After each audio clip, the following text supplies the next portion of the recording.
Mm, mm,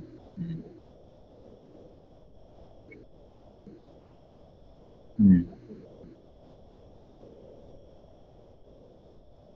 mm, mm, mm, mm,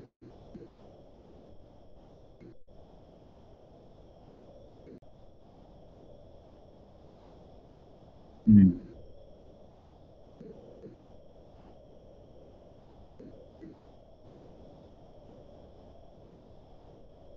mm,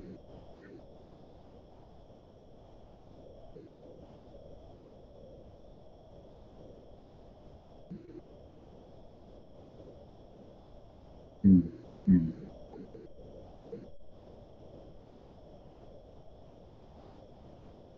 mm, mm,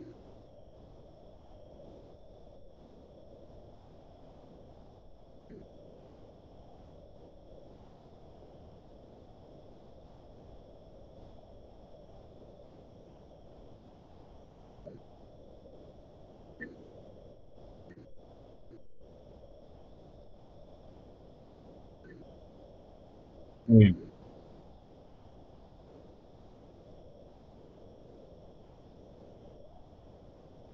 Yeah, yes, yes.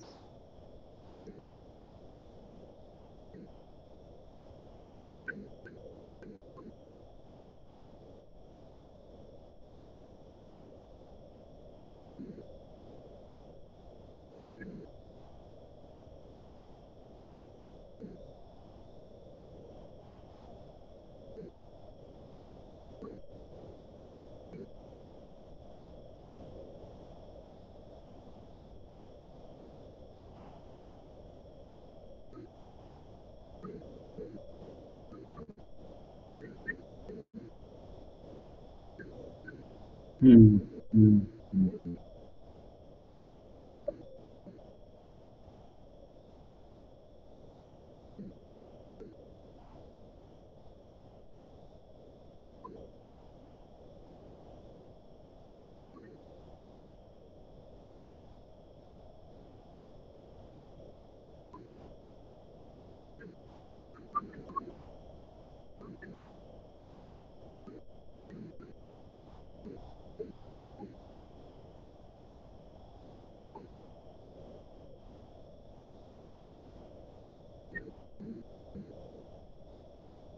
mm.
Mm.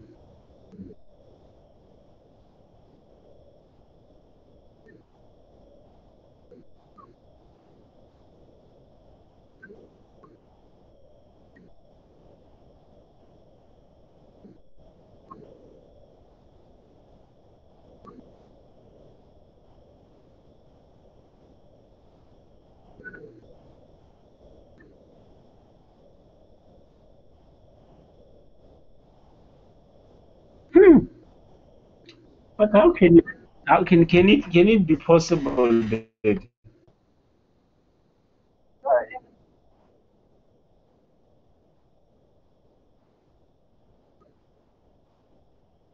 Mhm.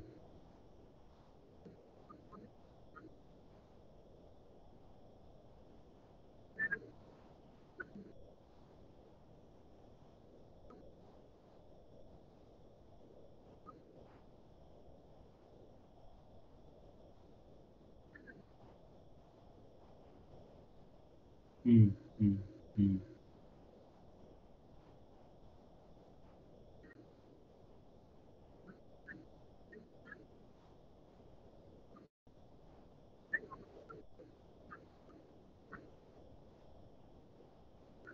Mhm. But I was just about to say that the father, in every aspect that I of training that I know, the father cannot or the teacher cannot give you that he has.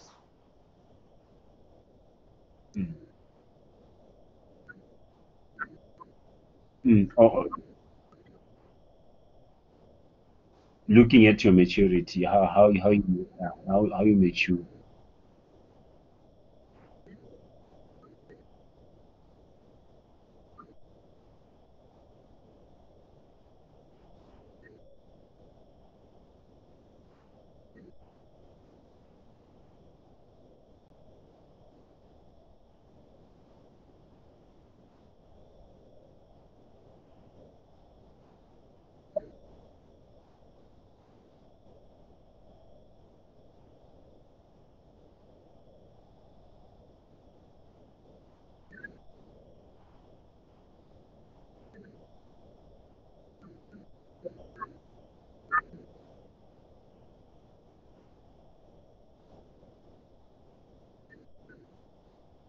Mm. Mm.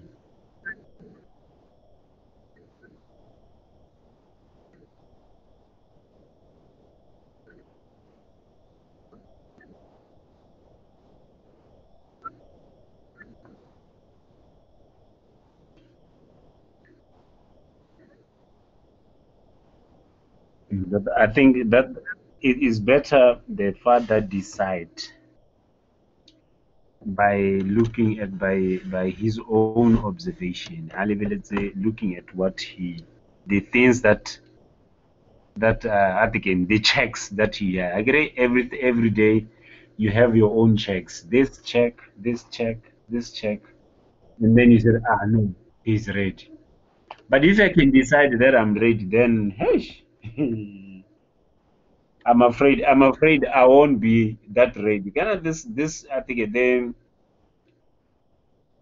what I don't know whether it's my fear or what. I always feel like for you to go out there, you need to be prepared, like readily prepared. There, there are so many challenges out there that like what can I say? It's not the same challenge as just prophesy, and there are so many things beyond just prophesying that I always see out there.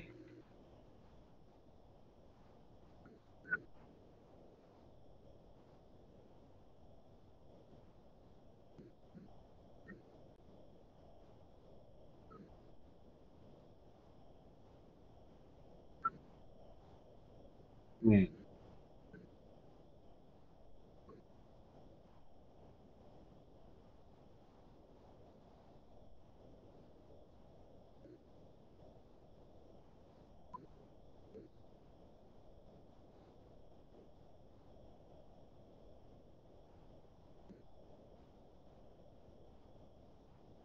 Amen.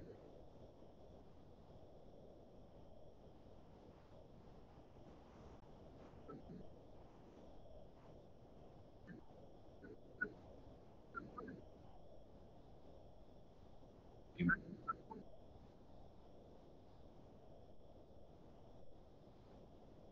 Amen.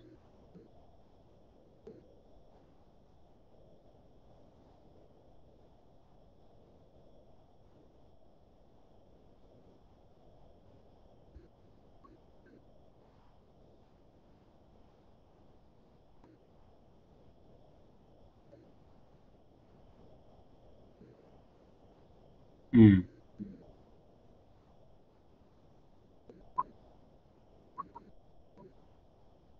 mm, mm, mm, mm.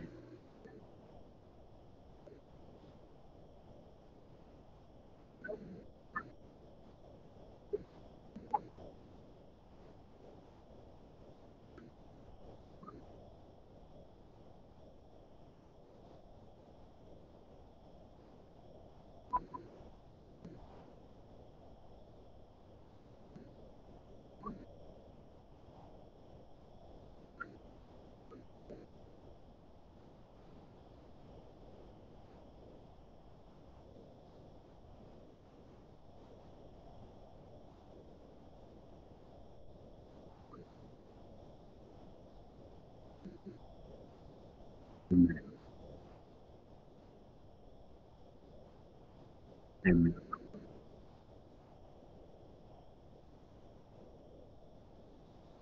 That's a long time.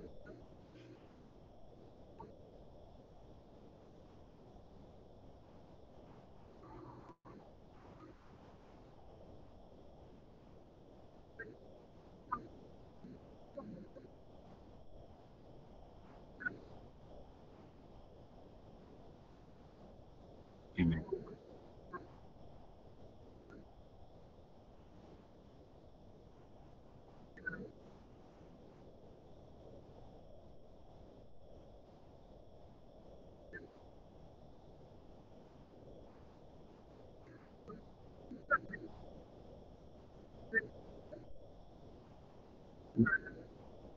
The one in Piqui.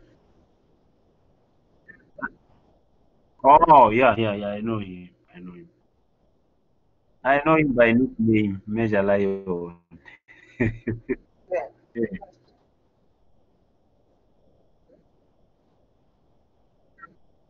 Amen.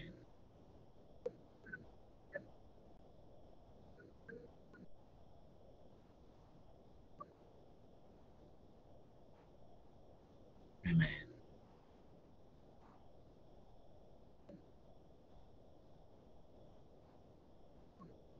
Mm.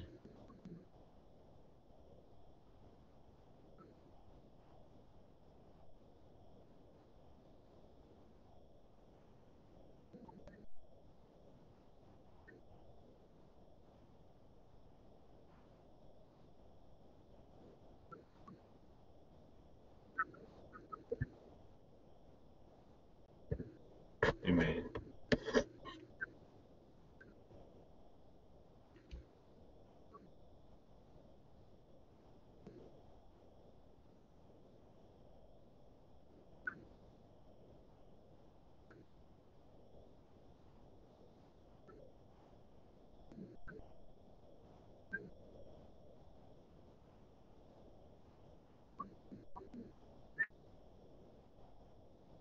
Mm. Mm. That's true.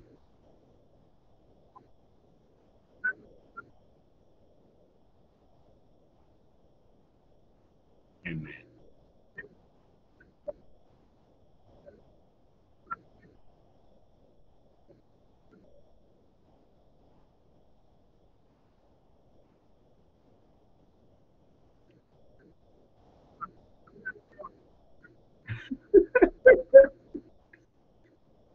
Yeah, like there's another man who actually said something to me. He was online and he prophesied to me. He said, "I you're calling yourself an evangelist, but you are not an evangelist. But I see a prophet in you." Then in my spirit, I just said, "Oh, okay." He don't understand. That's exactly what I said. In fact, I said, I can never be a son of a prophet and never prophesy.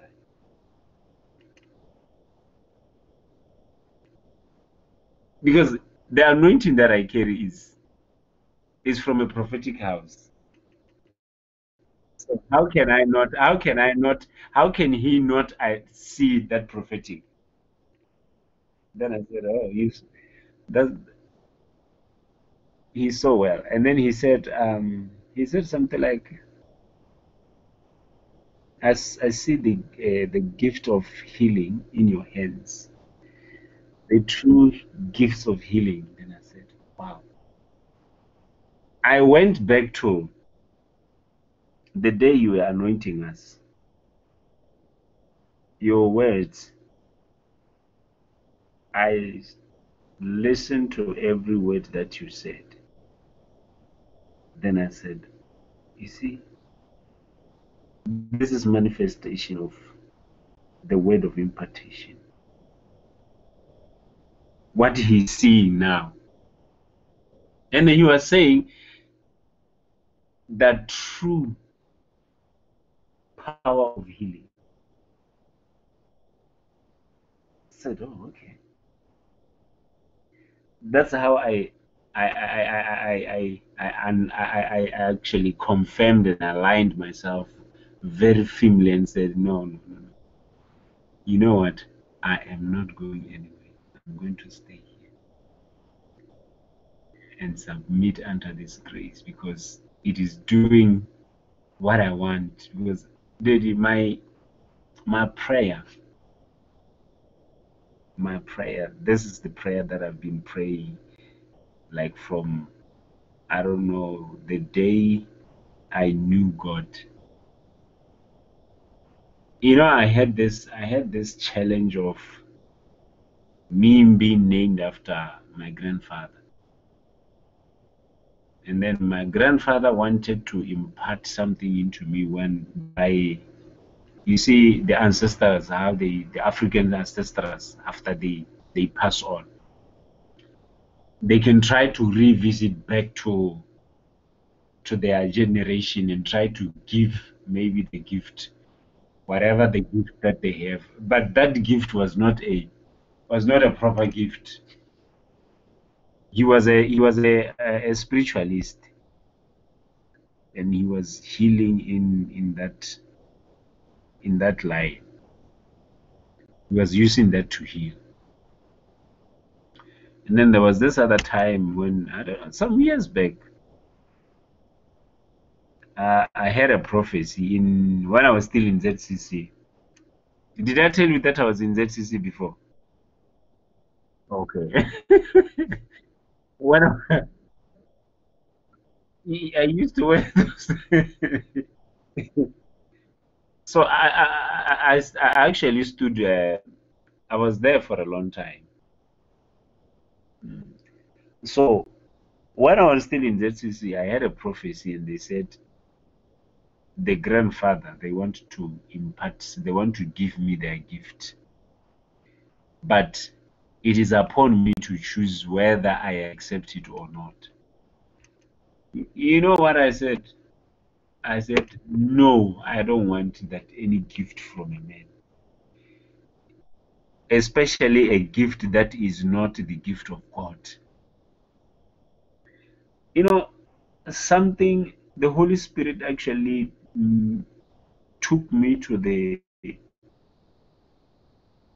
incident of Meshach, Shadrach, and Abednego. Because that time when I was given that prophecy, I was threatened because they said, no, if I don't accept it, then there's going to be repercussions. I might go mad. Things might be stagnant in my life. My life might not move at all, or maybe I might end up going crazy. Then I said, okay, fine. After that, I was moved in my spirit. I said, you know what? I went into my room, I closed the door alone, and I cried to my father. I said, Lord, I am not going to serve any other God but you. And let not any spirit that is not your spirit to multiply or to be fruitful in me, in my spirit. Let not any spirit that is not yours, but let only your spirit bear fruit in my spirit.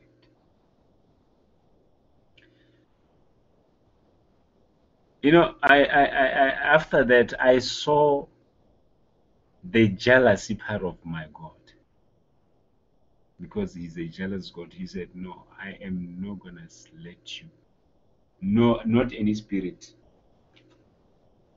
to bear fruit in you. Then down the line, that's when I started receiving prophecies that now God is calling you to this. You need to be doing it. And when I look at the ministry, in fact, the other thing that I actually prayed about, I said, Father, if this is really a gift that you want me to use, let it be from you. And then later on, I heard it being mentioned among the spiritual gift that God gave me. He said, you have a gift of healing. Then I said, thank you, Lord. Now you have answered my prayer. Now I have this other,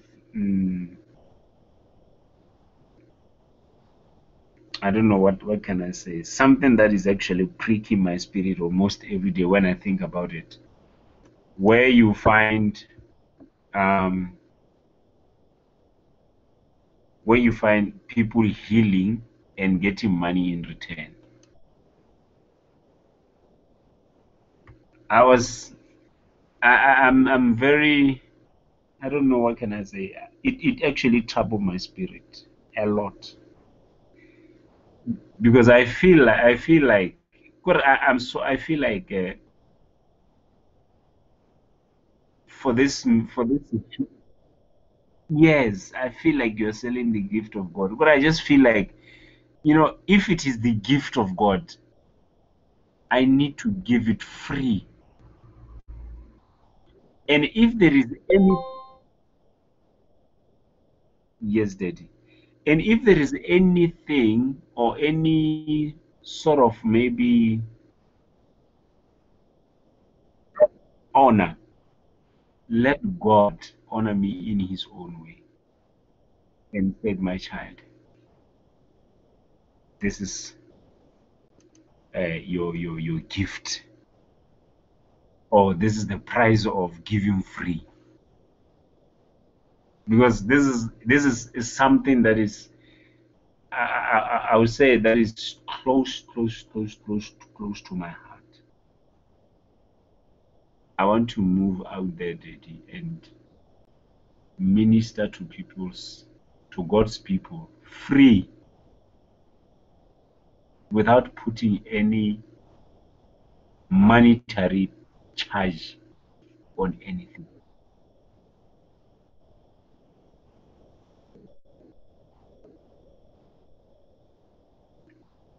And it's something that actually I posted about it last time on the wall. That day I was so, I don't know, something, I was so stirred up, like my spirit was, when I posted it, because I was like, I saw so many things moving around, like, so many, what can I say, negative posts. So has done this, so has done this, and then I said, God, no. Then I drafted the post. Then when I look at the response, few people responded. Very few, Daddy. Very few people. And I said, what is going on? What is going on? But that's something that is close to my heart. I want to give the gift of God free. Whether I have anointing materials or anything, as long as that thing is anointed, if there is monetary attached to it, it should be maybe raising funds in a different way. Like maybe if I'm producing maybe anointing oils or maybe anointed materials. I get it, they need money to be manufactured, to be produced and everything. I believe God to be raising funds differently, so that these materials, anointing materials, can be given free. Yes, Daddy. Yes, Daddy. You raise money with something else, and anything that is anointed To me, I give it free. And that's how I believe or my God will raise me ministry finances. A lot of you, we will be shocked with what will happen. People will come from so many countries, so many places. No, no, no, no. Okay, this is the spirit field. Okay, oh, okay. I can raise this amount. I can help here. Even the sons in the church. That is why last time I was saying, you see, the sons. Now I don't mind if the sons support the ministry like in anything that they have because they are part of the ministry. But people who are just arriving, like those who are coming for help, the sick, the needy, because there are some people they did that you look at them and then you see like, oh my God, and they came here believing God for healing, but they have nothing. Just like you remember the old woman who just gave his last cent.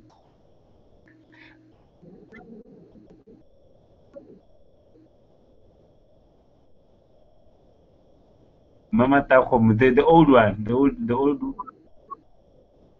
Mm, mm, mm,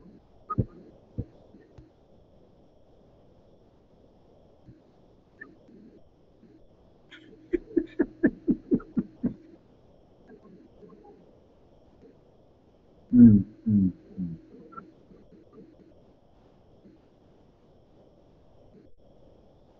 mm, mm, mm,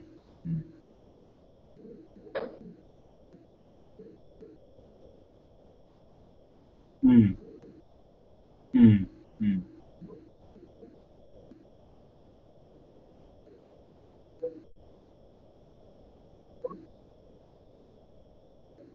mm, mm, mm,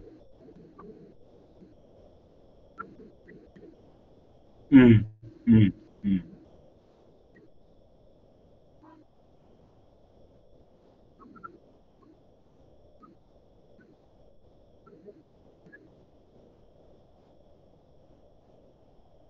mm, mm.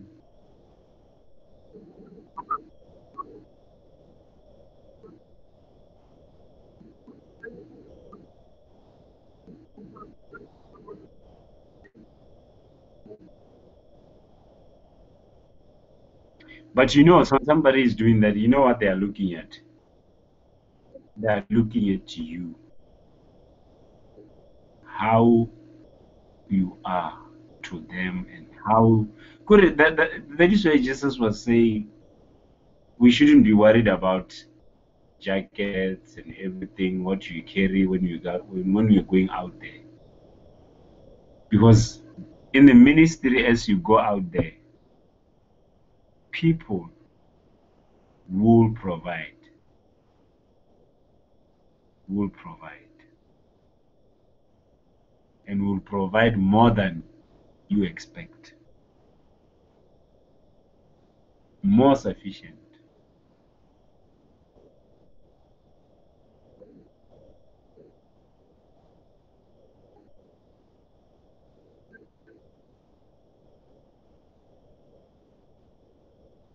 Mm, mm, mm,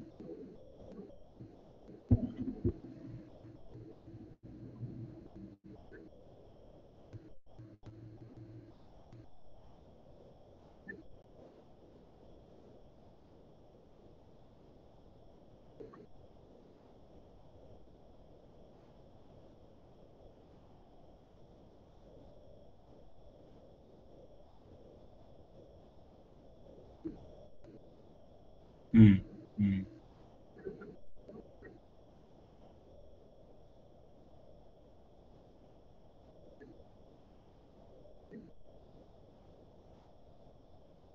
mm, mm,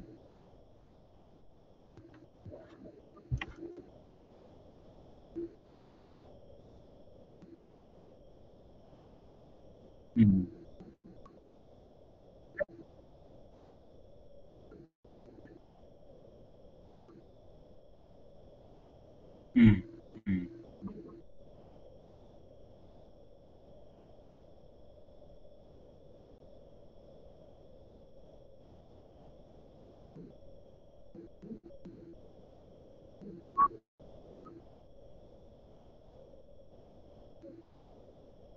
mm, mm,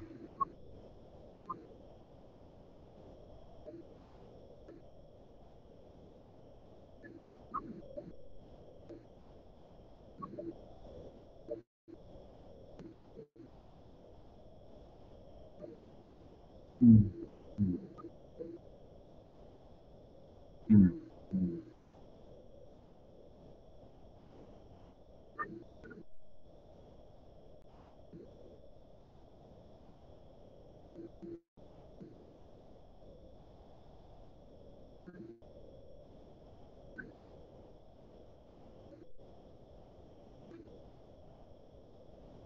mm, mm,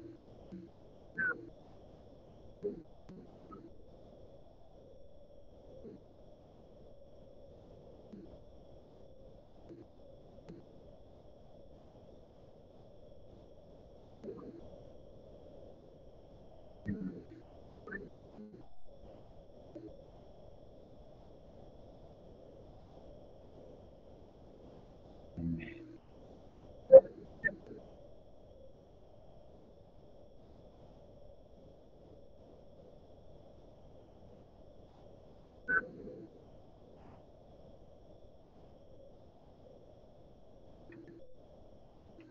Because they don't know where you come from.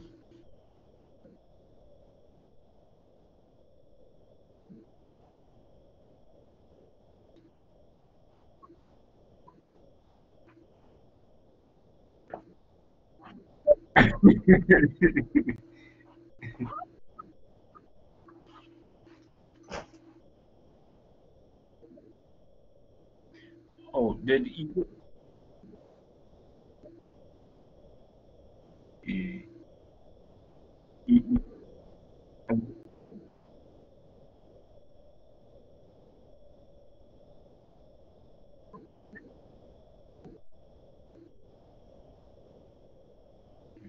mm,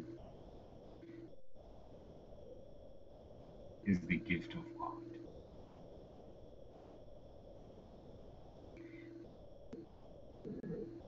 There is this thing that I almost forgot about, that dream I told you about. The dream of the whirlwind. You know what happened? I saw like the whirlwind was blowing towards, was you see this wind that moves around, that yeah. Some people they call it the devil. The devil what dust something. Devil dust wind, whirlwind. Yeah. It came like I saw it like maybe in the open, but you see this situation where you see it and then it kind of like moving towards you. Maybe you are passing by and then it just started from nowhere and it started moving towards you. So I saw it moving like that, and I rebuked it. I started rebuking it, and uh, yeah, I started rebuking it. And while I was still while I was still declaring,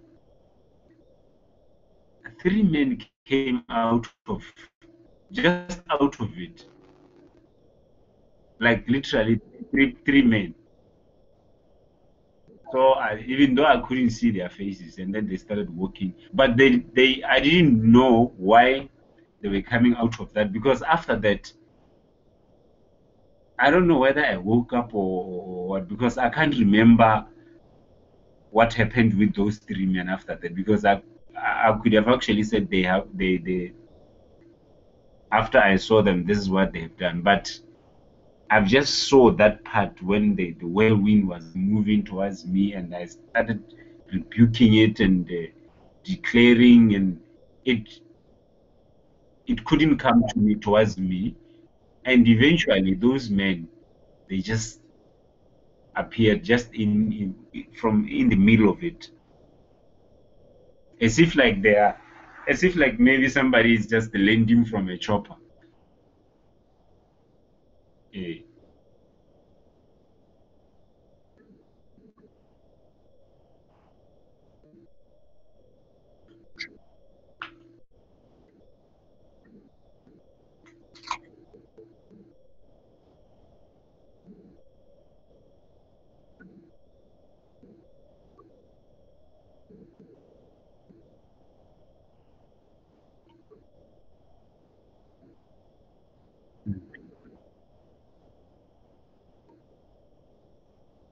Amen.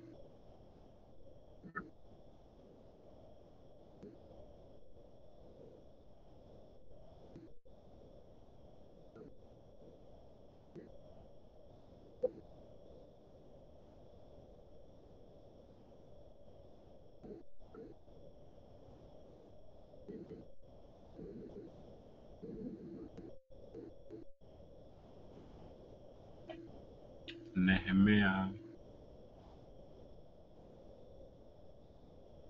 Naomi, Nahum.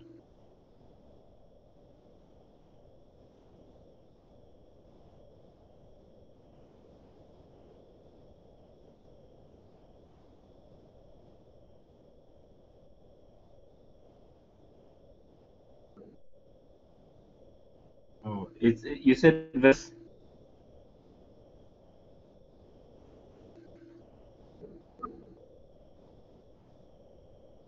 3. Okay.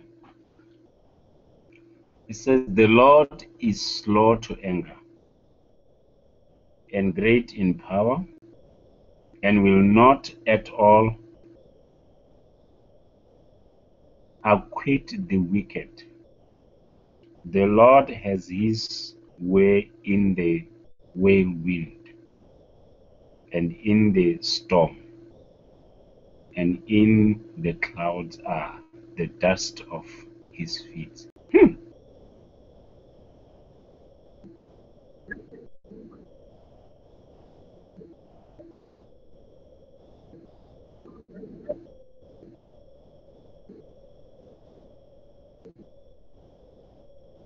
Amen.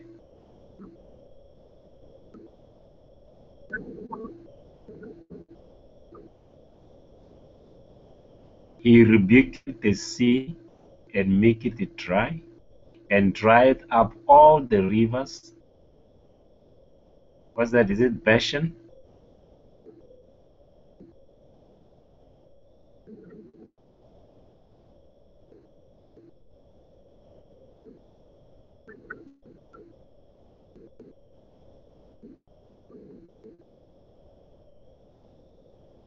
Hmm.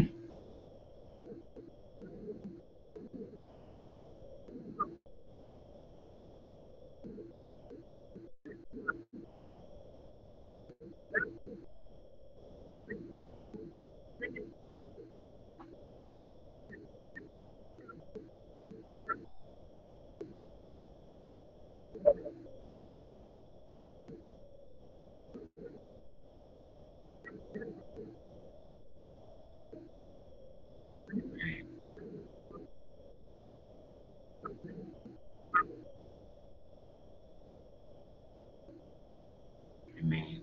Amen. Hmm.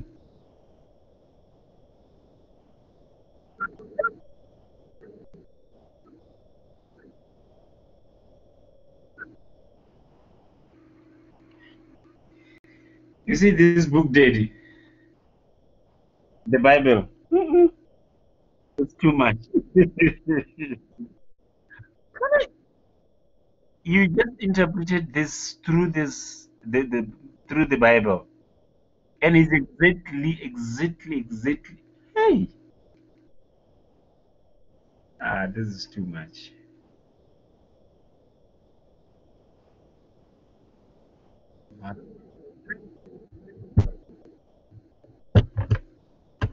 Proverbs 10:25.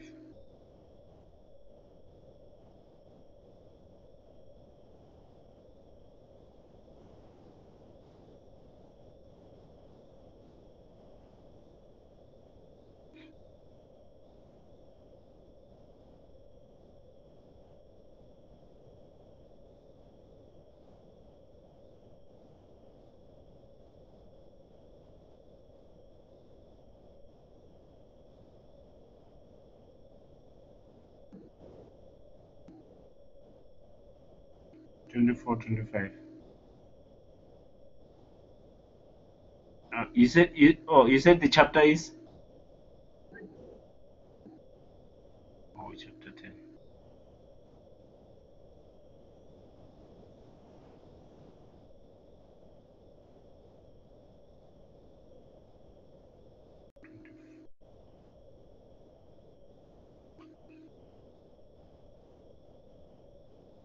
24, 25. The fear of the wicked, it shall come upon him, but he desires, but the desires of the righteous shall be granted.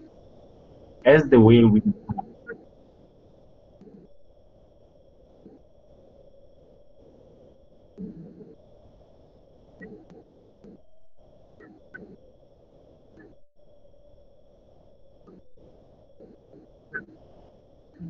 Amen.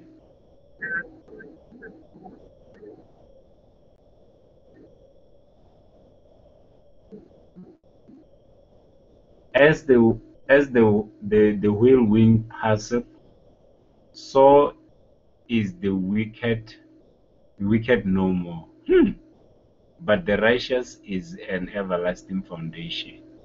Oh my.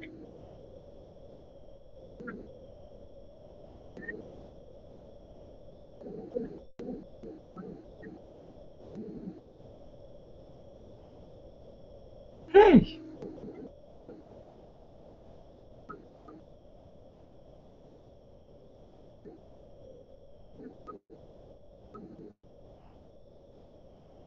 Amen.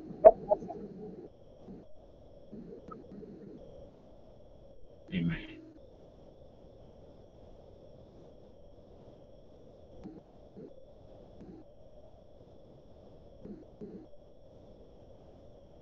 Thanks. This one is dangerous. Dangerous, David. Yeah. Hmm.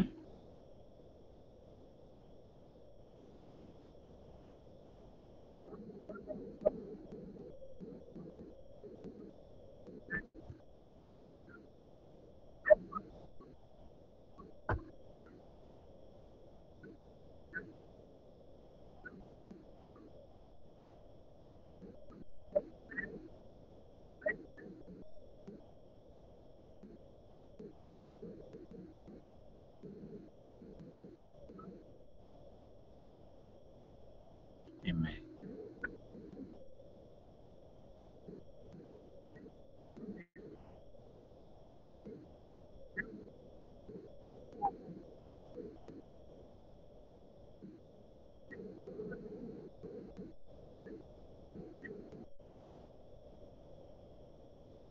Amen. As in, just like in, is it Numbers, for when he was actually bringing forth the quails?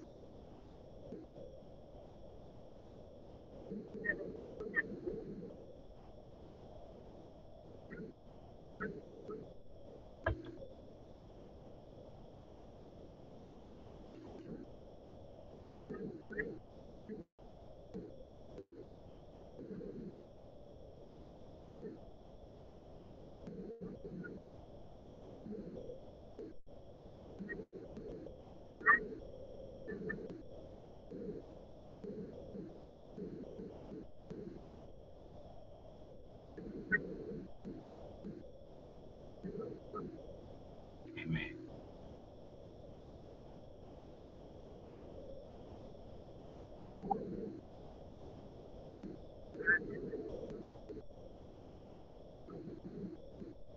Amen.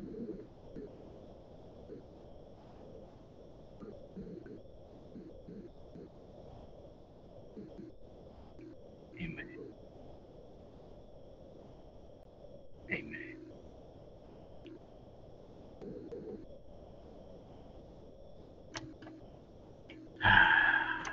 Daddy is 12:56.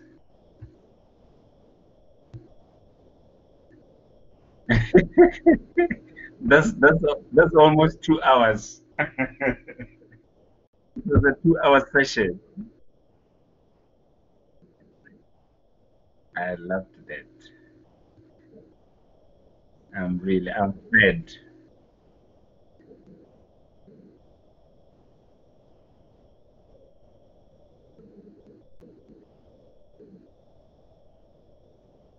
We can just pray for it.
Amen.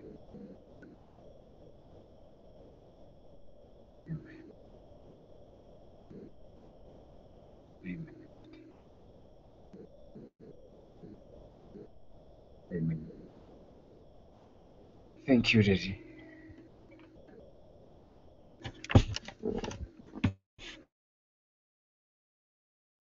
Have a good night, Daddy. Ah,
let's just settle this matter and continue with the gospel. But that was the final agreement that we just have to pay that. But I actually thought about it that okay, if there is anyone who is actually yes, yes, Daddy.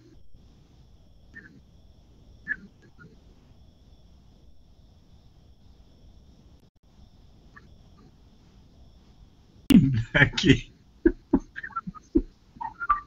So I knew what you were talking about when you said they are coming. Forgive so many times. Don't even count faults and because he forgives. Yeah, those ones are minor testimonies. I usually tell them that if I have 200 bull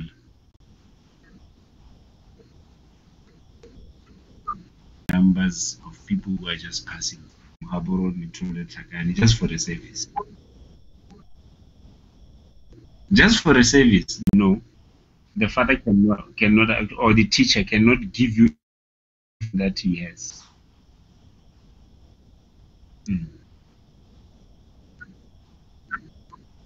Mm. Or looking at your maturity, how you mature.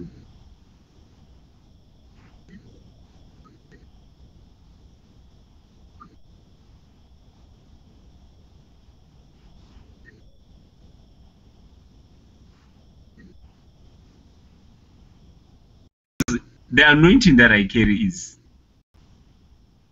and I cry to my father, free. The old, the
struggle, they double my hustle. I see the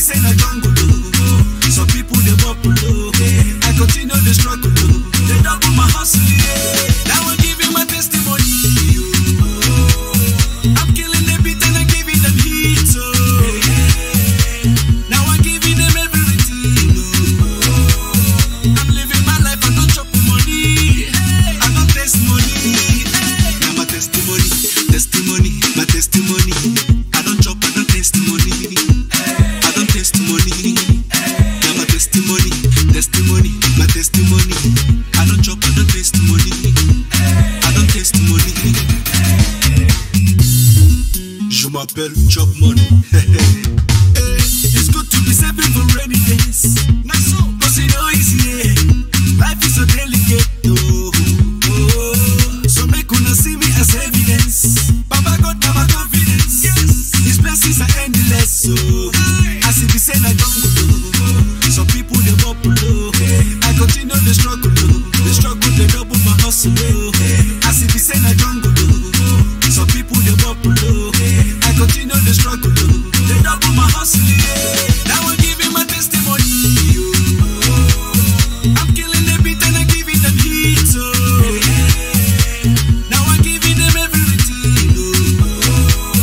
I'm living my life. I don't chop money. I don't taste money. Now my testimony, testimony, my testimony. I don't chop, I don't taste money. I don't taste money. Now my testimony, testimony, my testimony. I don't chop, I don't taste money. I don't taste money.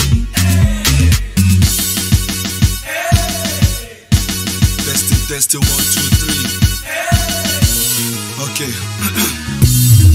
Je m'appelle Chop Money. I see the same a jungle. Some people they bubble. I continue the struggle. The struggle they double my hustle. I see the same a jungle. Some people they bubble. I continue the struggle. They double my hustle. Now I'm giving my testimony.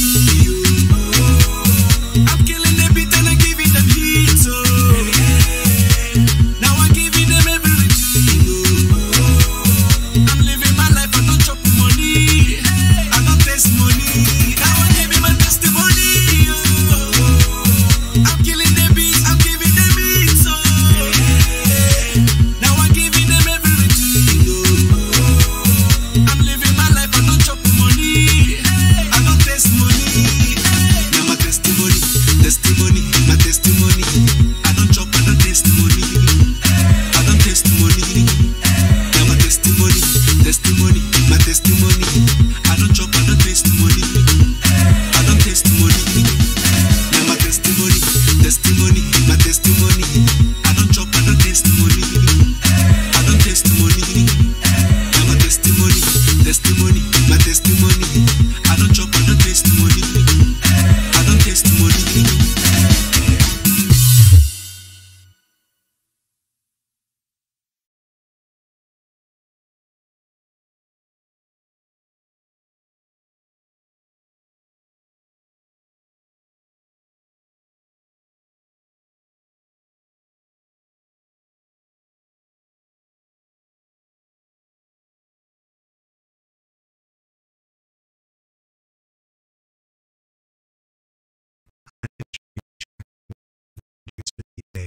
But I used to work as a background painter where I did an absurd amount with Photoshop. I released this class back in 2012 and sold it on Udemy, where over 10,000 people have since bought it. I'm incredibly proud of this class and wanted to release it from behind a paywall. Please enjoy. Let me start by showing you the intro that I recorded back in 2012. Hi, my name is Jeremy Schuback, and what we're going to be covering in this course are the fundamentals of Photoshop. Oh, and please ignore the pixel resolution of this intro video. Once the class actually gets started, the resolution is much, much better. This was recorded with a 2012 webcam. Let's get to the intro. I'm assuming that you're coming in not necessarily knowing the program, and you don't want to deal with all of the little tools that you don't care to know about. So let me actually show you what I've created with Photoshop as I talk about exactly what we'll be covering in this course. So here's a little sample of things that I've done with background painting using Photoshop. I've used it to create billboards, poster designs, all sorts of other things. But you don't care about me. What you really care about is what you're going to be learning in the next 4 hours. We start with covering the basics, just understanding the interface. After that, we go into layers, which is a fundamental building block of Photoshop. If you don't understand layers, you don't understand Photoshop. Next, we get into selection. Getting a good selection gets you 95% of the way there to getting a good image. And after that, we talk about color correction. And being able to fix colors can take as little as 3 clicks or can take quite a bit of adjusting. Those 3 elements are really the fundamental building blocks on which Photoshop stands. So if you understand layers, selection, and color correction, you have the fundamentals down. And that's what we start with. After finishing an in-depth look at each of those, we talk about applying them in ways that you might not think of. Because really, the goal of this course isn't to show you 100 different complicated tools and how if you go to this drop-down menu, you'll discover that this tiny little feature exists that works, 1 out of 1,000 times. It's showing you how to use 30 or 40 tools, probably less than that, and by combining them in interesting, fascinating, amazing ways, you can get results of just about anything. So if you haven't used Photoshop before, or if you've been using it for a while but just kind of been fumbling with it, this course will get you on your feet on very solid grounding to understand exactly what you need to do. All right. Just as a housekeeping note, if you want to skip around the video, there's links to all of the different sections below. I assume you're not going to watch all 4 hours at once. A lot of people seem to really enjoy this class, and I hope you do too. If you have any questions, comments, any of that, please do ask them. Make sure to subscribe, make sure to donate to me, do the YouTube things, and I love you, and I hope you like this class. When you first open up Photoshop, you are greeted by an absurd amount of windows. And if you try figuring out what every single one of them is you're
going to be so overloaded with confusion. I mean, look at this. This is insane. There are over 1,000 options, probably over 10,000 options listed if you start combining all of these. And I want you to do something for me.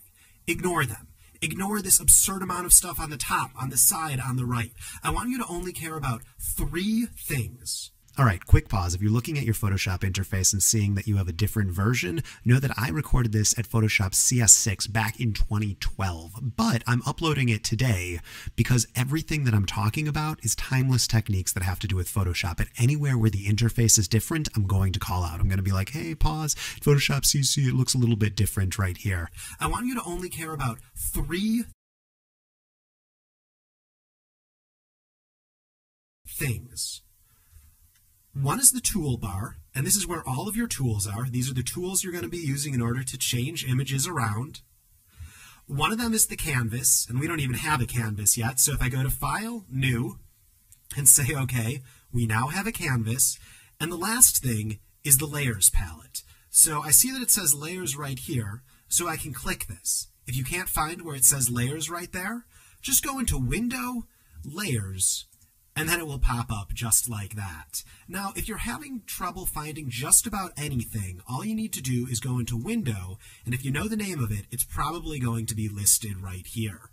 Now, something else that you'll note is there's a little arrow icon right here. If I click it, things expand a little bit more, and if I double-click this or double-click this, it just allows me to play with the interface a little bit. So I'm just kind of double-clicking these tabs. I can hit this arrow, I can click this, and it's different ways to interact with the interface. For now, I'm going to keep the interface like this, or in fact, let's simplify it a little bit more. So I'm going to drag out this Layers tab. You can see how it drags into a floating window, and I am going to close this, and in fact, I'm going to drag this out right here. I'm going to hit X. See how it has an X right there? Just to get rid of them. So now, literally, the only things we have, here, let's drag this back to the side. The only things we have is we have the tools, we have the Layers palette, and we have the canvas right here. And that's all I want you to worry about. And again, if you don't know where the Layers palette is, just go into Window, click on Layers, and you're good. All right, now we're on the same page. Now, in order to use Photoshop, you need to be aware of it's not just a matter of clicking things with the mouse, it's also using the keyboard. It is a two-handed operation, and in order to make things go as quickly as possible, I want to introduce you to the very fundamental keystrokes. Now, I'm going to be giving you a lot of shortcut keys over the course of the next 4 hours or however long this ends up being. The keystrokes that I'm giving you, the shortcut keys that I'm giving you in this video are the ones that you absolutely need to know. All the other ones are icing, but these are the ones that you'll be using like every single minute of using Photoshop. So before I do that, let's add in an image just to make this a little bit more interesting. So I'm just going to add in a sand dune right here, press enter, so there we go. All right, so let me show you the various shortcuts.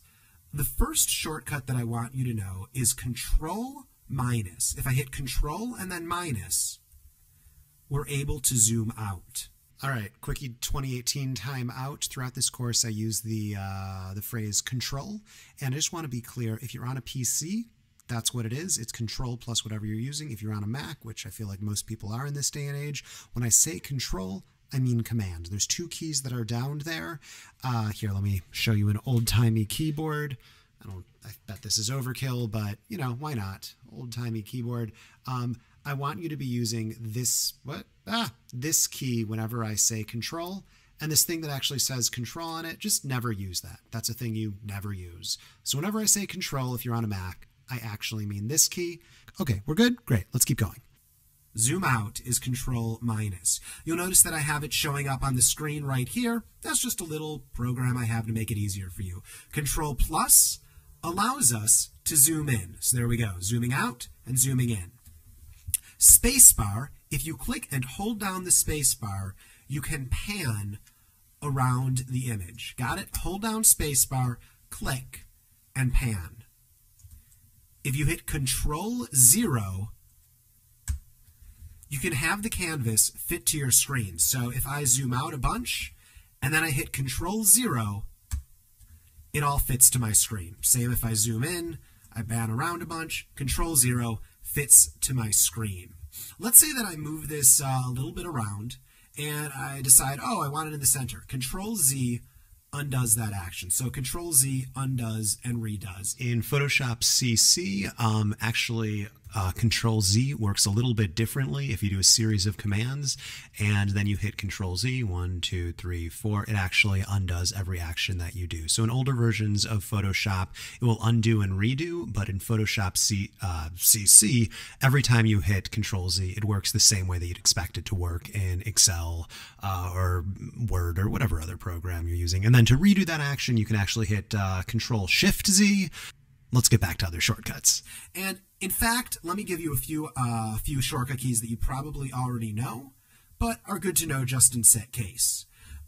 Control A selects all, Control C copies, Control V pastes. So you'll notice we have two of this image right now.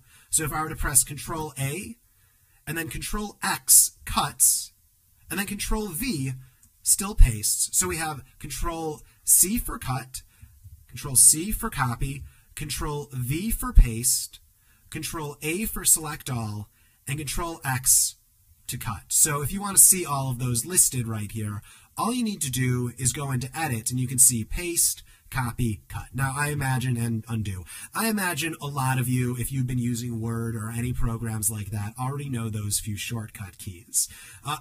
And those shortcut keys right there, just those 7 or 8 I just told you, those are the majority of shortcut keys you'll be using in Photoshop. So learn them. Control plus, Control minus, Control 0, spacebar to pan around,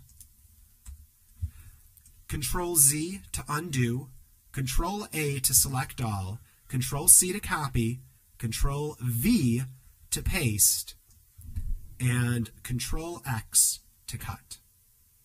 Let me throw you one more shortcut, and then we'll move on to actually creating something in Photoshop. So the last one that I want to show you is the shortcut key F. Not Control F, not Alt F, just pressing the button F.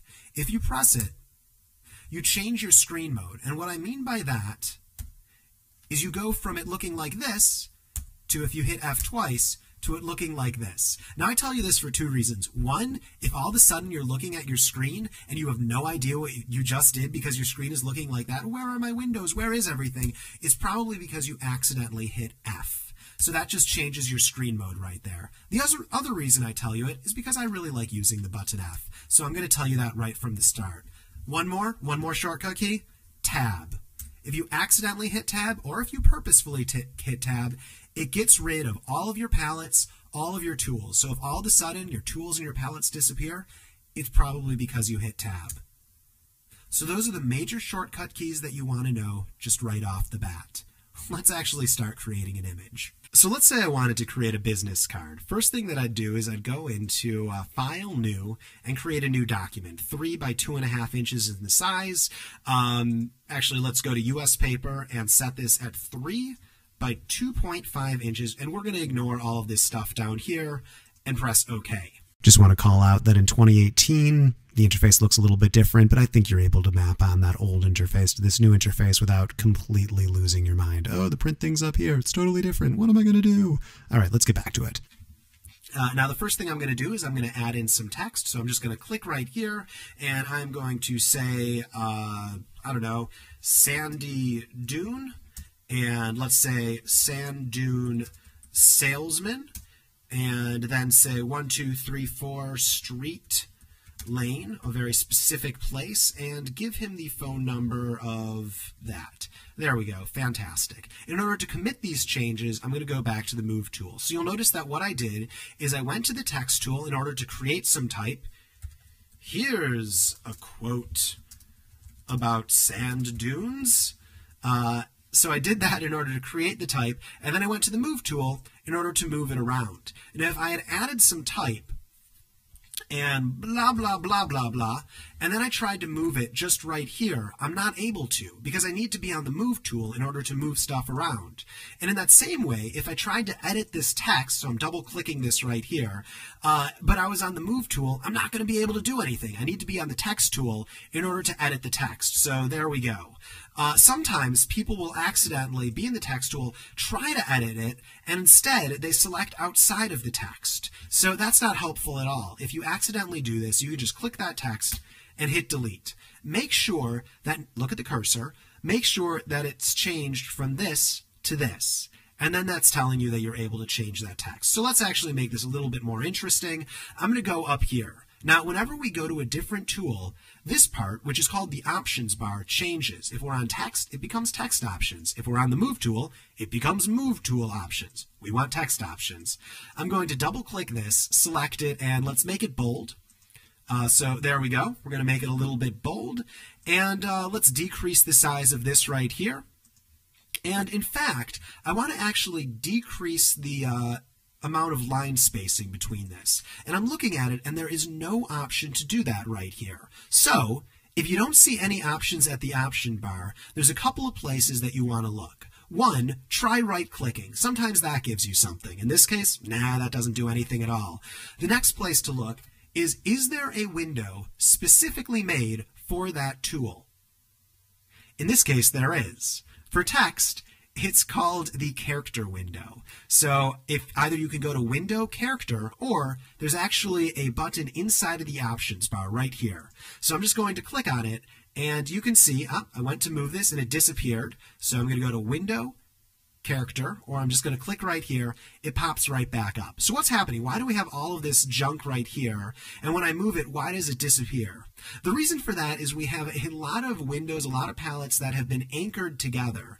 And if I click this button, it looks like an A, it stands for character. We can have it pop out. If I click this button, we can have it disappear again. If I move this to here, it goes away from all of the others. I can click X, and now it's on its own. So if I click this, it's on its own, or even better, if I just double click up here, it goes like that. Or even better, if I just move it up here, I can dock it onto the side. So you can see you can play around with palettes. They're not that confusing. Now, in this palette, there's a lot more options than what we found inside of the options bar. There's things like this button down here, which allows me to do faux italics. Apparently, it was already on faux italics. I want to decrease the size of line spacing. So up here is the ability to decrease the size of line spacing. I just hover my mouse above this. You'll notice the cursor changes, and I can make it less, or I can make it more, or I can do the opposite. So we're going to make it a little bit less like that. I'm going to increase the letter spacing, decrease the letter spacing. There's other things you can do here. I want to make the letters wider. I want to make them longer. Don't use these. In general, nobody uses these two things right here. If I set them back to 100, they're set back to standard. Just to show you, to take you through this, let's say I wanted to have, let's say, third. Let's say I wanted to do that. I could decrease the size of this font just by selecting it, and then I could increase it, move it higher up by just using this thing right here, baseline shift. Or another way that I could accomplish that, here, let's delete that right there. Go to Dune, third. Another way I could do that is just by selecting that and going into subscript or superscript. Here's subscript, here's superscript. Play around with these windows. They're not all that confusing. Things like small caps, full caps, all of that are various options that you're able to do right there.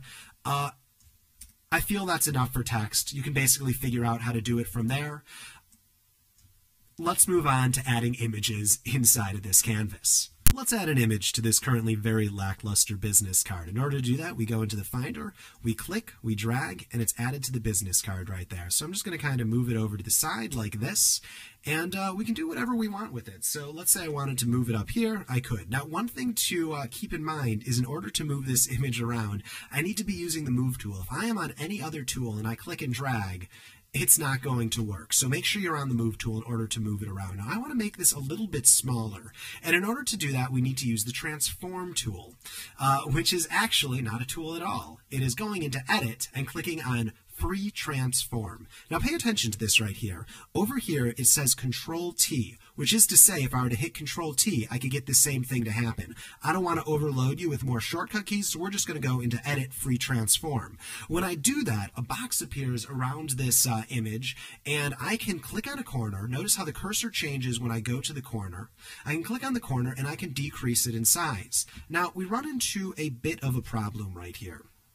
And that problem is it is changing in size, but it is also disgustingly misshaping itself. So I am going to undo that just by hitting Escape and try it again. I'm going to go to Edit, Transform, Free Transform, and hold it. Only this time, instead of just holding it, I'm going to press Shift while holding it.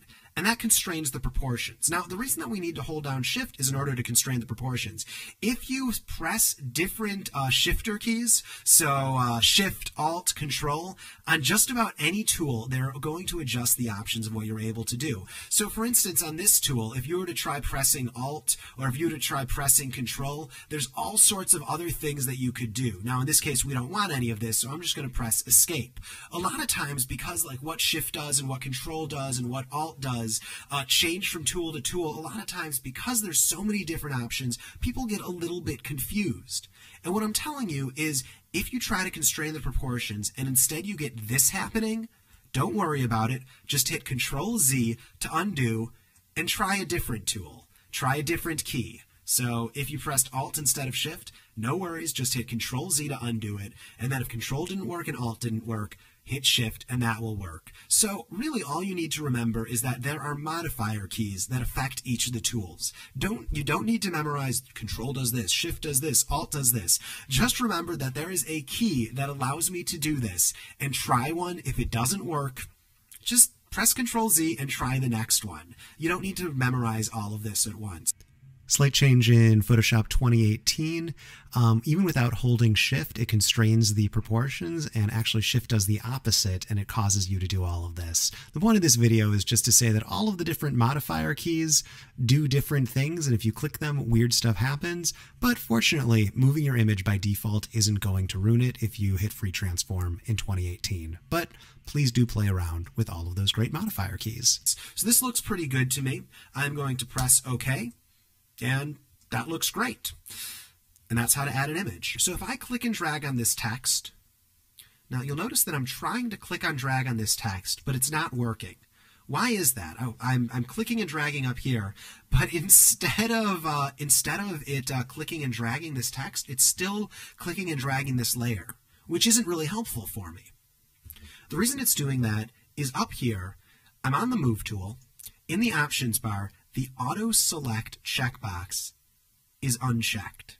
I did this when the video wasn't recording, just to show you that this is a problem that you might run into. If you're trying to click and drag something and instead something else completely in the image is getting dragged, it probably means that this checkbox hasn't been checked. Make sure that you have this checkbox checked almost at all times right there. By default, it's left unchecked. That's a stupid thing that Adobe does. I don't know why. So I'm going to check this box right here, and now it auto-selects the layer that the pointer is above. So now when I click and drag, whatever it's above drags. Pay attention to the layers palette when I do this. If I click and drag this, it jumps to that layer, and then it drags this. When I click and drag this, it jumps to that layer and allows me to drag it. So let's say I wanted to put this sand dune image in the background of the canvas and have it so, well here, let's just do that right here. I'm going to say Edit, Free Transform, increase the size of this right here. Remember to hold down Shift so we don't get this happening, which nobody wants to be happening right there. And obviously I want all of the text to be showing up in front of it. Unfortunately, for some reason, this is covering up the Sandy Dunes guy, all of his name information, which isn't very helpful. So what's happening? I told you that there's only 3 windows that we need to worry about: the canvas, the tools, and the layers. So this is where layers comes in right here. Every object is treated as its own layer. So if I were to say select all, Control A, copy, Control C, and then paste, Control V, notice that another layer appears. Here, let me paste that in again. Pay attention to the layers palette. Control V, a new layer appears. So notice that a new layer appears. This is what allows me to drag these differently. If it's on a different layer, I can treat it as its own individual object. Each individual object is on its own layer. Or to rephrase that, each individual layer is its own object. So I'm just going to hit delete to get rid of that layer and that object. I'm going to move this up. Now, if I want this to be behind all of the text, all I need to do is I need to drag this layer and move it behind all of the text.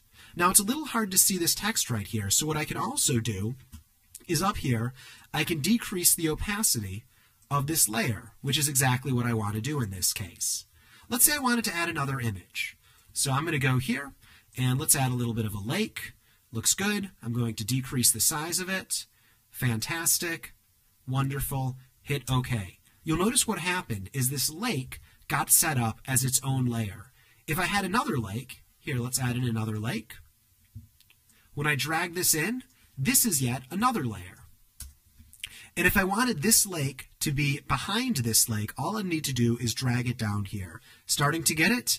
If I click up here, it jumps to this layer. If I wanted to delete this, I would hit delete. If I wanted this to be behind this text right here, in fact, let's change the color of that.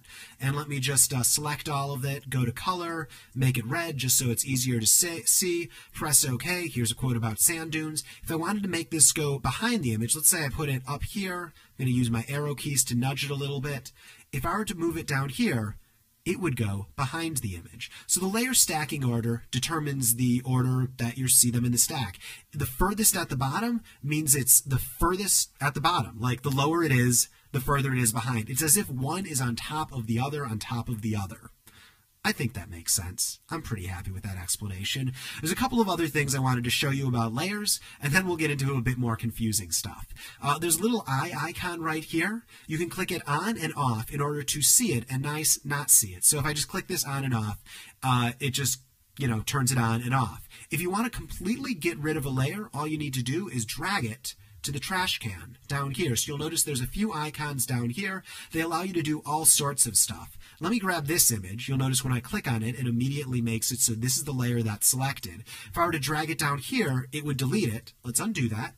If I were to drag it down here to the icon next to it, it duplicates it. So you'll notice that now in the layer palette, we have two versions of this layer. Now, you're probably noticing that you only see one version of the layer.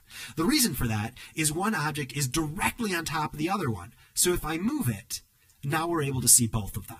Starting to get it? Excellent. I could shift select it, so multiple layers are selected. So now we have multiple layers selected. I'm going to drag them both at the same time. And now we have 4 layers, which we don't see. But if I drag this up here, now we can see 4. If I wanted to select multiple ones, I could just shift select them like this, duplicate it, and now we have 8 layers. Understand? So let's say I wanted to organize these a little bit. Well, the first thing I'm going to do is I'm going to select all of them, and I'm going to decrease them in size a little bit so we can play with them a bit more. I'm going to go into Free Transform, and you'll notice that if I have multiple layers selected, it actually allows me to decrease the size or change, all sorts of layers at once. We're not going to do that. I'm just going to keep it like this for now. I'm going to press Enter. We'll do fancy things like that later. Now, if I were to try and just select one of these, I'm not able to because all of them are selected. That's pretty easy to solve. I'm just going to click outside of it. Notice the layers panel when I do this. And now I selected the sand dune, and now when I click back on this, only this one is selected. So let's organize them so they're in a bit of a grid. Here we go. Looking a lot more grid-like right there.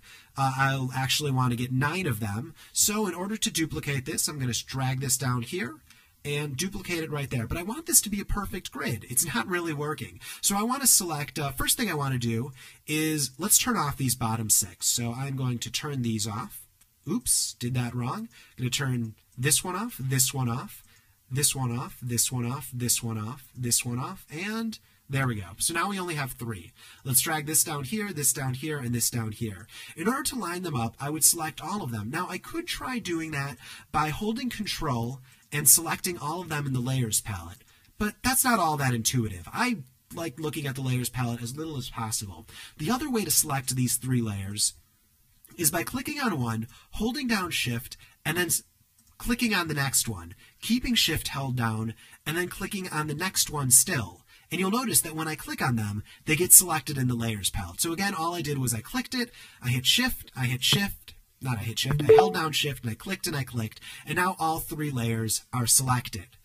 Up here in the options bar, and this is if you're on the move tool, which you are, there's a lot of options for keeping things organized. This one, for instance, makes it so the top part of them, the top edge, is all along the same lines. This one would make it so the center is on the same lines. This one would make it so they're all on the left side, which isn't what we want. This one right here distributes it evenly. So this just makes it so there's an even spacing between all 3. I'm going to drag these up right here, and I'm going to turn on all of the layers in order to get them organized. So let's click this, and let's click this, and let's actually nudge this up a little bit just by using the arrow, and I'm going to nudge this up a little bit as well, and move it like this. And let's actually move this one here. I'm going to click this, hold down shift, click this, and shift this, and make sure that all of them are aligned on the left edge. So I'll click this, and they're all aligned on the left edge. And then in order to distribute them evenly, I'm going to click this, and that distributes them evenly horizontally. So let's do the same for these as well. So I'm going to grab this, I'm going to grab this, I'm going to hold down shift, click this, and make sure that all of their bottom edges are organized. Great. I'm going to press this, and then I'm going to shift select this, make sure that their right edge is organized. Wonderful. I'm going to click this, hold down shift, click this and this, distribute them evenly. Oops, that's not what I wanted at all. So I'm going to undo that, and clearly I had a problem. So I'm going to deselect, hold down this, and let's try that one more time. And that worked right there. It looked like what I pressed was some button that I didn't want to press. I don't know what I did wrong, and quite frankly, I'm not going to worry about it. All I did was I undid what I had done wrong, and then I just did it a way that I understood. If you're ever running into a case where you don't understand why this happened how it did, just press undo, click outside, and then start over. It's easier than trying to problem solve what just happened right there. So I'm just going to hit this, and this. Distribute this evenly. It's still not quite there, so I'm going to hold this, and this, and now these are all distributed evenly. This looks pretty good, although I do have to say I want to move this in a little bit. Excuse me, that's a little bit too much. So if I press undo, for some reason, I'm not able to undo it. I'm hitting undo right now, and nothing is happening. So I'm trying to press undo in order to get it to a wonderfully organized state, but unfortunately, when I press Control-Z, it looks like I've done something, it's not working. Notably, in 2018 CC, you can hit multiple undos, and it will actually cause multiple things to happen, but still good to know about this panel that we're about to talk about here. If you want to go back multiple times, go into Window, History. So I'm going to click this right here, and I'm going to undock this from this mess of palettes right there. Let's just undock it right there, get rid of this, and bring my history panel up here. So I'm just going to dock it right there. And what I can do now is I can step back in my history, which is fantastic. So I can step backwards and forwards in my history. And that allows me to do multiple undos. I'm going to go right there, and now I've stepped back in my history. I'm going to be honest, a business card with 9 pictures of a rowboat on it doesn't look particularly good to me, so I'm just going to select all of these images right here, move them to the trash can, increase the size of this one image right here, and I want to show you one problem that you might run into. You'll notice that instead of going to Edit Free Transform, that got annoying. Instead, I am just hitting Control-T in order to decrease the size of it. Now, if I were to decrease the size to this, and let's zoom in on that right there, Control plus to zoom in, spacebar, you'll notice that it doesn't have a lot of pixel information. But if I hit Control-T and I increase it like this, all of that information that we lost is back in there. So I'm going to decrease the size again. Now, what you might see happen is you decrease the size, and when you increase it, it gets blurry. Let me show you what I mean. So I'm going to drag this lake in. Let's just open it up in Photoshop. Open it up in Photoshop. I'm not going to worry about that warning. You'll notice that instead of it opening up here, because I dragged it to the, the palette down there, whatever these are called, it opened up in its own tab. In order to move it from one tab to another, I'm just going to drag this out, and I'm going to click and drag it over here. Yes, I want to proceed.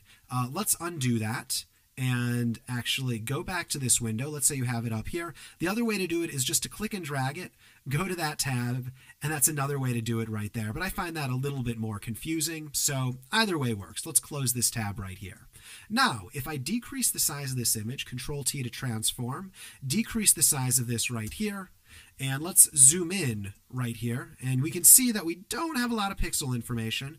And now I increase the size of it, Control T, and then increase it right there. You'll notice that instead of increasing it and getting it all that information back, we've lost all that information. It was using this tiny bit of information right here in order to tell us what the big version is, which isn't particularly helpful. So why, with this one, are we able to decrease it to a teeny tiny image and then increase it and get everything back? Whereas with this one, we're not able to do that. When we try increasing it, it ends up looking like, well, crap. Here's the reason. The way that we brought this one in and the way that we brought this one in to the image make them two very different layers. Now, look at the layer palette right here. One of them has this tiny little icon on it, which is telling us it's a smart object, and the other one doesn't. Now, I'm not going to get into all the differences of what a smart object is and what a smart object isn't, but all you need to know right now is a smart object you can increase and decrease in size and never lose quality, whereas a normal layer or a dumb object, let's just call them a normal layer, doesn't have that ability. If you decrease it in size, you can never get that pixel information back. So I am going to undo a few times until we have two viable layers. There we go. There's one. There's the other. And show you a couple of other things that are different with a smart object and a normal object. Now, in order to do that, I'm going to turn off this one and have it so we just have a normal layer right here.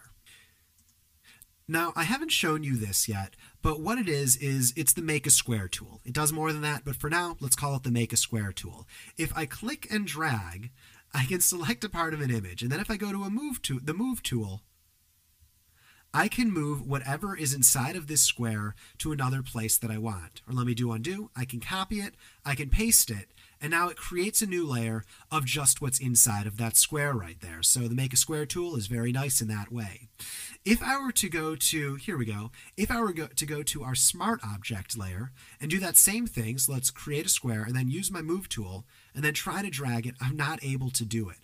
So this right here is a disadvantage to a Smart Object layer. You can decrease and increase it in size, but you're not able to do things such as really edit the image around. So for instance, let's take my dumb layer again, just a normal layer. If I were to take this entire bottom half and move it so half of it's on the top, half of it's at the bottom, and then move my text and put it in the middle, I can do that with a normal layer.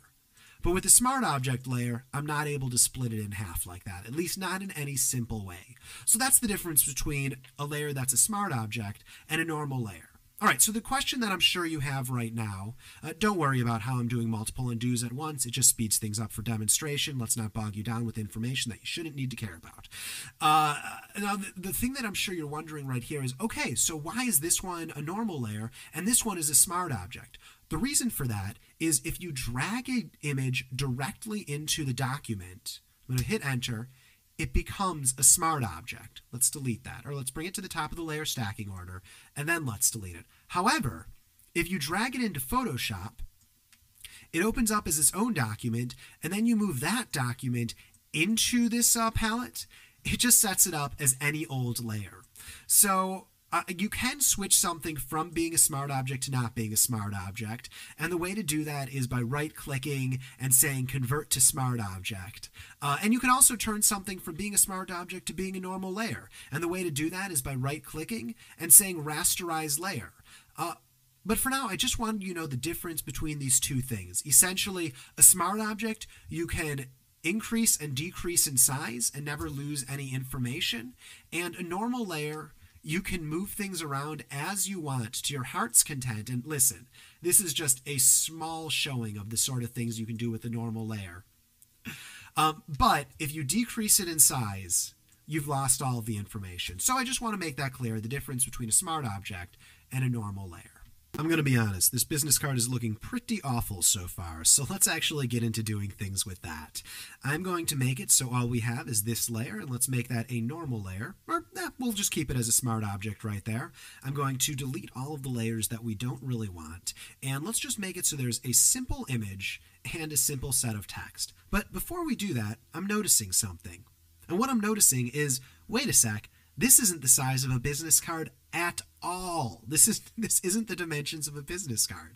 So if you create a document and you realize that it's the wrong size, here's how to change it. You go into Image, and there's two options here. One is for image size, and one is for canvas size. Let me show you what the difference between those two are. Image size, if I go here, and you can see that it's 3 by 2.5. An actual business card is 3.5 by 2. So I'm trying to make this 3.5 by 2, and it's not letting me. So in order to change that, I'm going to make it so it doesn't constrain the proportions. So let's set this to 3.5 by 2. I'm going to say OK. And now it changed it to the size of a business card. However, let's undo and redoing it. In the process of doing that, it stretched everything out. So it changed it to this size, but it also stretched everything out. If I were to go into image size and make it so, here, let's click constrain proportions, and make it so it was only 1 inch tall, it would decrease the size of everything. You'll notice how it's only 1 inch tall rather than 3 inches tall now. And that's not what we want. What we want to do is we want to change the size of the canvas without changing the size of any of the image. And in order to do that, yep, you guessed it, we go into image canvas size. So I'm going to switch this to inches, and I'm going to change this to 3.5 by 2. And then I'm going to say, OK. The new canvas size is smaller than the current canvas size. Some clipping will occur. Proceed. So this changed the size of it, and we'll notice that there's a little bit of clipping, so we lost some, well, we didn't really lose anything, but now this is the right size, and none of the images, none of the layers, none of the objects, those are all the same thing. Those are 3 words for the same thing. None of them changed within the image. So that's how to change the canvas size and how it's different from changing the image size. And now we can actually get into creating a business card, which, my God, we have not been doing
At all. So what I want to do for this business card is I don't want to have a rowboat because this guy deals with sand dunes. I want to have a sand dune right here. So you'll notice the opacity is down. I'm going to go into opacity. I'm going to increase the size of it. I'm going to hit Control T to decrease the size of this right here.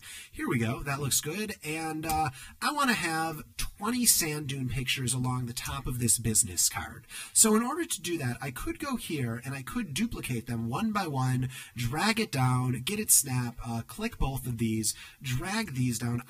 If this shows up, just hit cancel. That's all you need to know for now. What's happening right there is I accidentally double clicked. Don't worry about it. So I'm going to shift select these, duplicate this right here, drag it down. This is taking a while. If you want to select multiple layers at once, you can just click and drag. Pay attention to the layer palette when I do this. Click and drag, and you are able to select multiple layers by doing that. Now, one thing you want to make sure of is you're not on top of a layer when you do that, because if I were to click and drag starting from here, all that would do is move this layer, which I don't want. So make sure you're not on top of any layer, click and drag. And now another way to duplicate layers, instead of just grabbing them and moving them down here, is by holding the modifier key Alt. So I'm just holding the modifier key Alt down, I'm clicking and dragging, I'm going to move it to here, and now I want to select all of these. So I'm just going to go here, shift select all of those, press Control T, and then decrease the size of it right here. Now the idea is to get to a point where you're getting very comfortable with layers, and I'm going to increase it so the size of it goes all across the top. And what we're going to do is we're going to create a border going around this entire business card of sand dunes, because who wouldn't want a business card that looks like that? I'm going to hold down Alt, move this to the bottom, and there we go. So there we go. It's at the bottom. And then the last thing I want to do is I'm going to hold down Alt. And let's just hold down Alt again. It'll snap in place by default. And let's hold down Alt one more time. And I guess this bottom layer is going to be a little bit cut off. Not a big deal right there. So I'm just holding down Shift and clicking. Now I'm going to hold, in order to select multiple ones, I'm going to hold down Alt and drag it all the way to the side. Now notice, I can hold down Alt and that will duplicate it. If I had to hold down Shift, it keeps it in a straight line. In general, Shift will constrain things. So I'm just going to hold that down, and that will keep it in a straight line right there. So I'm going to put this right here. Here's a quote about sand dunes. My God, I think I just made the worst business card ever. Not true. I've received far worse business cards than this. So, okay, let's say I want to save this out. I'll save it out. I hand it to the client. I'm not going to show you saving quite yet. And he says, this is good, almost perfect, but I want the left side of the business card sand dunes to be flipped in the other direction. So in order to do that, I'm going to click and drag, and I am going to go to Control T for transform and right click. So I'm in transform mode, which has so far allowed me to increase and decrease the size of the image. But there's a lot of other things that can be done in transform mode. If you notice, if I move the cursor here, I can do things like rotate them around. If I right click, I can do things like flip horizontally, which is exactly what we want. Let's hit enter. If I click and drag, I can grab these right here. Control T for transform. Right click to click horizontally. And then do the same thing for these last third. And right click doesn't do anything because we haven't hit Control T yet. I'm going to hit Control T, and you'll notice there's a problem. When I hit Control T, it selected far too much area. I only wanted to select right here. So let's hit escape, and that will make it so none of the changes go. And I'm going to do it again. So I clicked outside of it in order to cancel out whatever layers were selected. I'm going to click and drag, hit Control T, and I'm going to hit escape again. So what's happening? Let's click and drag.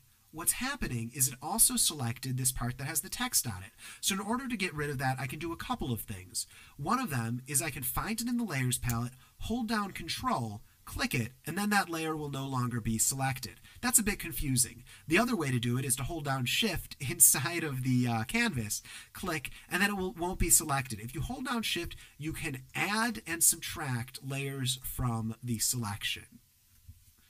I think that made sense. I'm going to hit Control T right here, go to Flip Horizontal. There we go. These are flipped horizontally, and now we can mess them up. Wonderful. And let's actually select all of these and use the arrow keys to nudge them down. It didn't work, so I'm going to hit Control Z and try selecting them again. So hit this, hold down Shift, click, and now use the arrow keys to nudge these down ever so slightly. And I'm going to actually select all of these on the bottom as well, because it looks like they're not lined up. And I'm going to move these down. So you'll notice I'm using the arrow keys just to nudge them down so everything kind of aligns how I want. Great. So I give it to the client, and he says, this looks good, I guess, but what I really want is for these to kind of angle to the point to the center.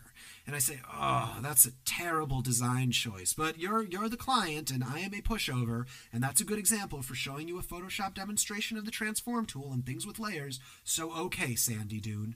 So I can shift select all of these layers, hit Control T to transform, and move it so it goes like this. Now, what did I do right there? Now, I'm going to tell you that you can hold down Control and just shift it so it looks like this, but let me give you a piece of advice. Don't try memorizing what Control does, just as you didn't try remembering what Shift does. Remember that it's one of them, Control, Shift, or Alt that does it.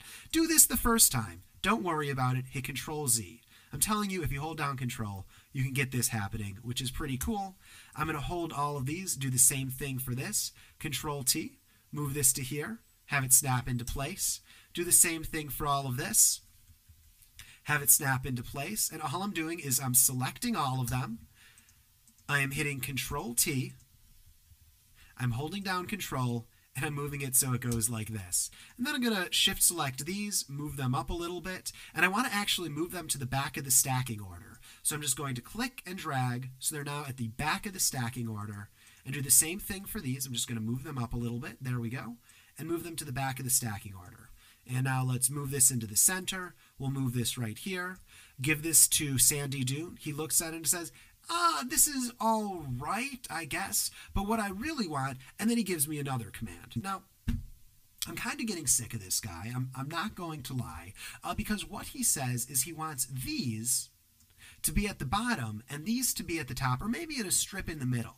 Now, what's getting annoying for me is trying to shift select all of them, move them, then shift select these, move these, and then say shift select this. And this time I accidentally pressed it wrong. So instead what I'm going to do is I'm going to link these groups of 4 together. So if I click just one of them, all of them will instantly get selected. This is such a weird example. That's okay. In order to link all of these layers together, so if you select one, all of them will get selected, there's a little button down here for link. And if I click it, it links them together. So now I'm going to click outside of it. I'm going to click and drag. Notice how there's a little link as if it's a chain link fence. If I click and drag this up, it will move them all together as one. I can do that here as well. So I'm going to shift select all of them, link them, and then I can move something else around. But now when I select them, it moves them all together as one. Here's a quote about sand dunes. Sandy Dune. Let's actually get rid of this layer in back. So I'm just going to delete this. I can just click it and press delete. That accomplishes the same thing. I can just click this and press delete as well. And let's say change the font a little bit. Let's make it so it's right aligned. Looks good to me. Move it so the quote about sand dunes is right here. And now, even after we made those changes, these are still all moving as one layer because we linked them together right there. I want to actually make it so these all work as a single unit and I don't have these absurd amount of layers. So in order to do that, I'm just going to click and drag. And I'm going to create a little folder right here. So I'm going to create a folder, and I'm going to click and drag all of these layers, and I'm going to move them into this group.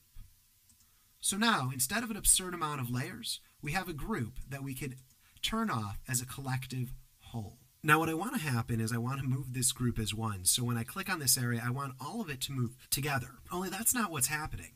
When I click and drag on these individual things, the layers that are linked together move as a grouped unit, a linked unit I should phrase it as, and the layers that aren't linked to anything move individually. But I want to be able to click on this group and be able to move it as a group. In order to do that, I can go up to Auto Select and then go to Group instead of Layer, and now I can move this group as a single unit.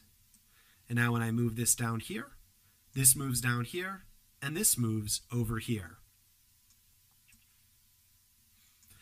And then make sure to move this back to layers. Another thing that I could do is I could go into all of these right here, I could shift select them, and I could link all of them together as one. And that will make it so even if it's on auto select layer, because they're all linked together, they will only move as a single unit. And one thing that I suggest you do is you make sure that the group is also selected in that. So when I click on the group, everything moves as one. Just a little piece of advice. So rather than having it look like, here we go, rather than having it look like this, notice how the group isn't part of the link?